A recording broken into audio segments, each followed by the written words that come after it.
Shalom, brothers and sisters. Things are heating up on the world stage like never before, and you don't need me to tell you that. Leaked US intelligence documents related to Israel's attack preparations on Iran appear online.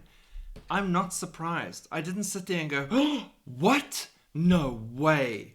Come on, I expected that. The minute that they spoke to America's administration, you might as well just throw the game away. Why are you even doing it? Unless you were doing it as a test to see if they would leak the documents. And hey, guess what? They did.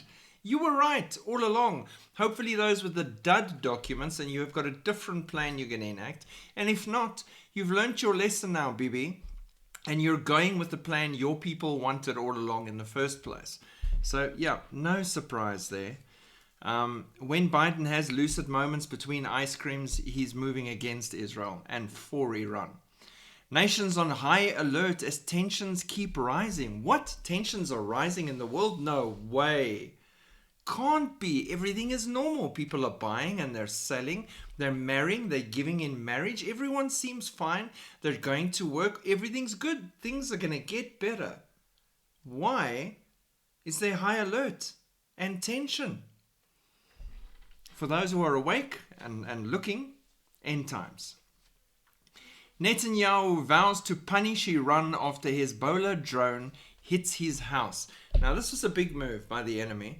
And again, like I said before, but God, Netanyahu and his family unharmed and not at home when the drone hit, the whole house not destroyed, minor damage.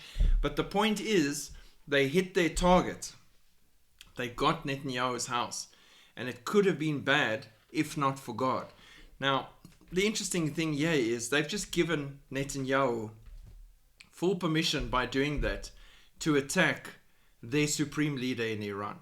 Okay, you sent us a drone. Cute. You hit my house. Cute. Not major damage. I'm going to respond with a knock-knock situation. F-15s, F-16s, F-22s, F-35s, bunker buster bombs, and we're going to knock, knock, knock until we get to the bottom where you are, the same way we did with Supreme Leader of Hezbollah. That's what he should be doing. Respond with a bigger fist and call this a day now. The people in Iran would be really happy with that outcome because then maybe there can be a change of regime and they can get a stable government in. And a lot of those people, especially the believers in Iran underground, are pro-Israel and understand the way prophecy is unfolding. And they want no part of Iran's attacks on Israel. So it'll be interesting to see what happens next and what Netanyahu actually does do with his security cabinet in response to the attack on his house, because it won't go unanswered. It has to be answered. It is very important that it's answered. Then further afield, German intelligence chief warned Putin would attack the West by 2030. Obviously it had to be 2030. Russia could be poised to attack the West materially and in terms of personnel by the end of the decade, 2030. The warning was issued by the head of the Federal Intelligence Service, BND, Bruno Kohl, and he emphasized Putin will test the West's red lines. So, since we're on the topic of the red lines for 2030, North Korean troops in Ukraine crosses red lines for US and NATO. Whoops, it's not 2030, it's 2024 and he's already crossing red lines? The US House Intelligence Chairman Michael Turner expressed his concern in a letter to Joe Biden, describing the move as alarming and an extreme escalation in the conflict in Ukraine. Ukrainian President Zelensky, speaking at a NATO summit in Brussels, warned that Kim Jong-un plans to dispatch 10,000 soldiers to bolster Russia's forces, a move he views as a first step to a world war. Now, in his defense, I don't think anyone's taking him seriously because every day he calls it a move to world war and that this is World War III. He's doing it all the time. Anything. Someone spills his coffee, it was a move towards a world war. Again, in his defense, yes, world war is coming and fast, really quickly. So red lines involves North Korea's troops. Zelensky tells NATO, because now he's upset, let us join or we'll get nukes. Because nukes solves things, apparently. He claims also that he's backed by Trump on this way of thinking. If we get this sign that we will be in NATO, we will feel that we are not alone, Zelensky says.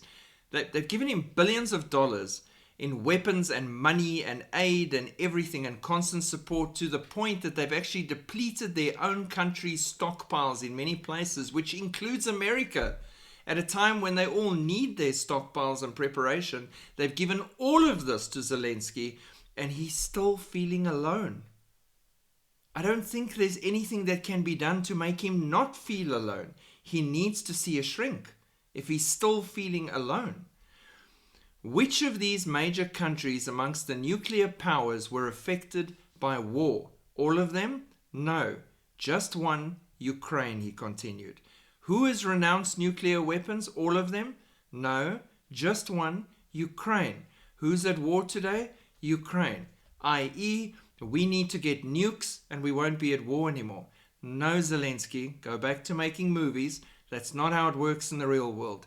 You get nukes just makes the problem even more incredibly insane, because you can use your nuke, I'll use my nuke, my friend will use his nuke, and that guy down there will use his nuke, and suddenly Kim Jong-un will just start lobbing nukes as well, because might as well test them while everyone's losing their minds. Do you see the problem here?